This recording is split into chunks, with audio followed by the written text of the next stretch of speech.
Welcome to Weddings Unveiled, the podcast designed to help you build a productive, profitable wedding or event business. Here's your host, Angela Profit.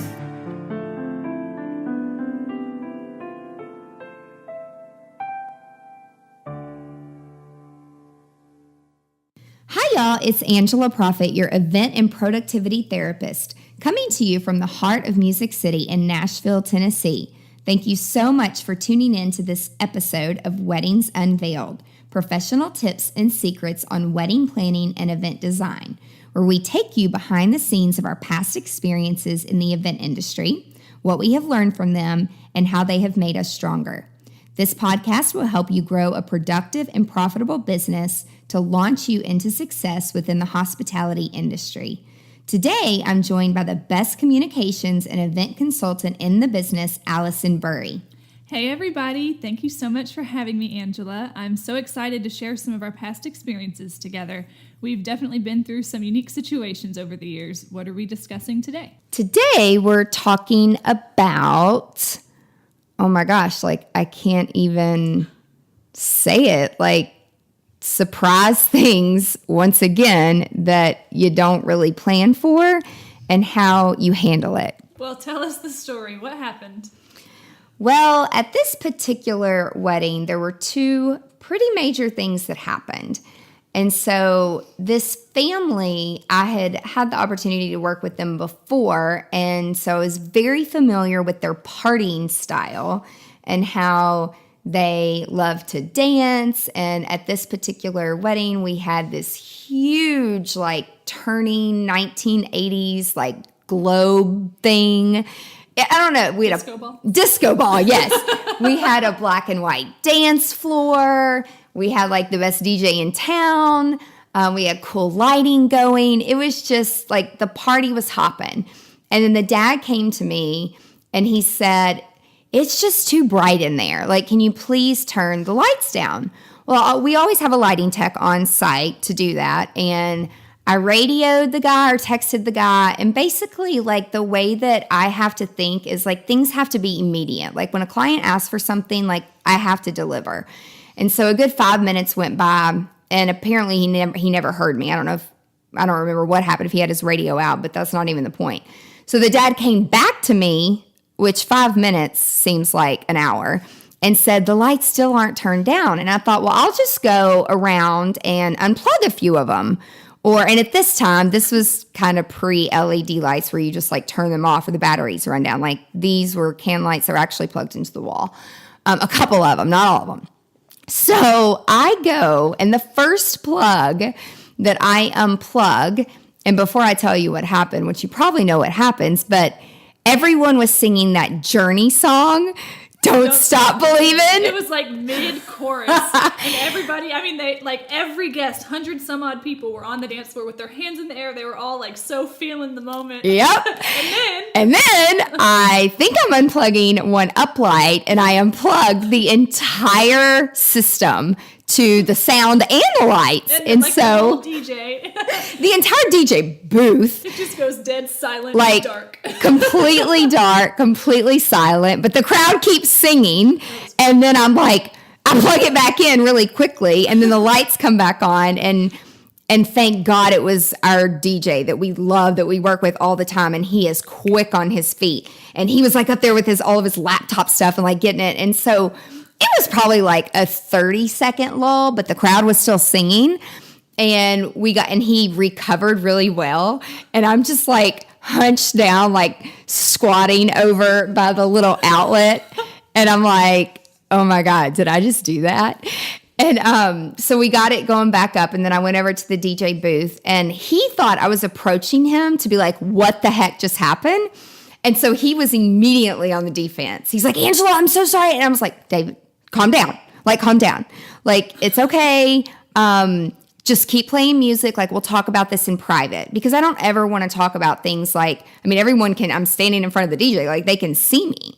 And so there's always two DJs with that company. So he got it back going. I was "Let's go outside." So we went outside, and he was "I'm so sorry. I don't know what happened." And I'm "Well, I do." And so I told him, and he was like, oh my God, I cannot believe you just did that. And I said, so what I learned from this, which I'll get into that a little bit later. So that was just one slight surprise that happened. And then we got to the end of the night and we did the fun exit. And at this particular venue, which there's a lot of venues that we work at, there's no fire, like no sparklers, no this, no that. And they're pretty strict about it. And if you do want to do any type of sparklers or fireworks or anything like that, you have to have a permit, you have to pay for it, you have to have a fire marshal. I mean, it's for the safety of people in the venue, obviously. Well, the dad kept telling us that he had a surprise. And he mentioned it a few times, but again, I didn't ask a lot of questions. Like, I know the rules. And so the exit's happening, and nothing abnormally happened that night except me unplugging the entire DJ and lighting system. And so I think you and a couple other of the girls were doing the exit where I was inside starting to actually clean up. And like, I was putting linens in bags, and all of a sudden I hear these, like, the loudest boom I've ever heard. And I was like, oh my God, it's like an Iraq bomb or something. And then the girl at the venue looks at me and she was like, what was that? And I'm like, I don't know, but I'm going to go outside and find out. And I walk outside and there's this huge fireworks show. And she comes over to me and she was like, you know that that's not allowed here. And there's a noise ordinance and the neighborhood's going to go crazy. And I'm like, okay, calm down. Like, I'm sorry. The dad, again, like, this is his fourth daughter. It's his oldest daughter getting married. It's the last daughter getting married. He mentioned a surprise to me a few times, but I literally didn't know. Like, I'm sorry, and we'll clean it up. Like, that's all I can tell you. And I knew I was going to get a call from the president on Monday morning, which I did. And thank God I have a good relationship with them. And they did have to pay a fine. And I don't really think that they cared, but it was an amazing ending to their wedding. And next, what happened? It was a very interesting experience. They were mad, very, very mad. And we're just in the moment, you know. I mean, there's clients everywhere and there's people and guests. And so we just keep smiles on our faces. We're like, we can talk about it later. It already happened. You know, you can't do anything about it right now, but we'll clean it up. And so they were like, you will clean it up. And they ended up, oh my gosh, it was the worst thing ever, because the fireworks were shot off from this big, humongous parking lot that they have outside. And so they were like, all that shrapnel needs to be picked up, every single piece of it. And if you can imagine, like, I don't know what the fireworks look like to start out, but when something explodes, like how many tiny pieces go everywhere. And so one of our interns at the time and myself were assigned with the task of cleaning it up. So we go out there. There's not a single light in this parking lot. It is 2:00 in the morning, pitch black dark. So we're using our cell phones. This is before cell phones had the flashlight feature. And so we're literally using our phone screens. And the venue was so angry at us, they would not give us a broom. So we had to pick every single piece of shrapnel up by hand. And it was we were hunched over for at least 2 hours, sweeping this humongous parking lot with our hands. My hands were black. It was the most miserable thing we have ever done. And I was like, well, I'm glad that they are happy and they don't care about this fine they're going to get, because this sucks. Yeah, it was pretty bad. So, you know, again, it's when someone now tells me they have a surprise, I ask more questions. What is it? It was definitely a fun wedding. I mean, they're a very fun family, and they were all happy. And we have a good relationship with the venue, and there's no hard feelings. But in the moment, me and our poor intern, she was like, is this what you do? And I was like, I have never done this before, and I am never doing this again. If we have a broom, if I had a broom, it would have been much different. But we were like hand picking up these quarter and penny size pieces of paper. Oh, it was crazy. And on the DJ aspect, I'm just so glad that it wasn't me. And we joke all the time, because when Angela had radioed all of us and she was like, okay, girls, just go unplug some of the uplights. And I'll never forget, at the exact moment that I unplugged an uplight was when she unplugged the power on the other side of the room. And I pulled it out and I looked at our intern and I was like, was that me? And I plugged it back in real quick. And then Angela was like radioing us, oh my gosh, I just unplugged the DJ. And I looked at our intern and I was just like, man, we recovered. It's good. And I'm like, but I'm so glad that it wasn't me that did that. But anyway, what would you say that your biggest takeaway was from everything that happened that day? I would say the biggest takeaway for me is don't go unplugging things. And what I learned from that and what the DJ learned from it is now they use almost like red tape and like a red zip tie that they put around the cord.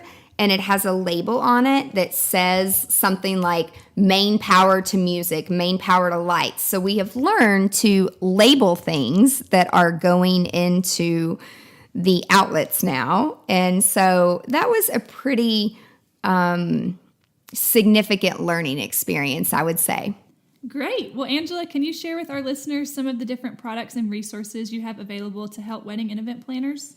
Absolutely. You can visit the blog on the website, and there's lots of great articles and resources available there, which it's angelaprofit.com. You can sign up for tips and resources and be part of our email list. We'll send you all kinds of juicy details. We do webinars and live events, so watch social media for more about that. Awesome. Well, Angela, thank you so much for sharing your valuable advice with us today. I can't wait for next week to tell more of our incredible experiences together. And thank you, Alison, so much for joining me. And thank you so much to our listeners for joining us today on Weddings Unveiled, professional tips and secrets on wedding planning and event design. Tune in next week to learn more from our past experiences. If you found this podcast helpful, please share it with other wedding and event professionals. Be sure to subscribe today so you never ever miss the juicy details of Weddings Unveiled. I'm so passionate about helping other event professionals, and with my background in psychology, I appreciate that our best selves develop from real life situations. Thank you so much for listening. Be sure to tune in next week for more tips on how to grow your business. And if you have a question or an unresolved issue that you want guidance on, connect with us on angelaprofit.com. For more valuable resources, again, visit the website. And until next time, remember to stay productive and profitable. You've been listening to Weddings Unveiled with Angela Profit. Join us next time for more insights to help you build a productive, profitable wedding or event business. For more great resources, head over to angelaprofit.com.